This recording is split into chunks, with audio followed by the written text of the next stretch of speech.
So I'll say from a high level view, this game isn't too dissimilar from the first game, so it's hard to say whether or not this one will change anyone's mind who didn't like the original. Mhm. There's more action if you want it, or stealth if you prefer that. You get access to vehicles much earlier, but so far, you're playing as Sam Bridges, Norman, good old Norman Reedus, and you're delivering packages in a supernatural setting. Um,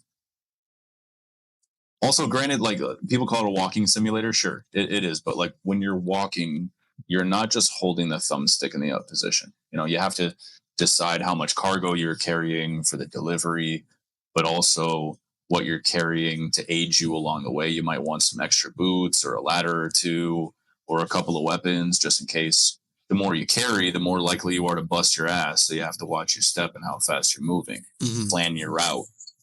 Um, there's something very cathartic about that. I like that.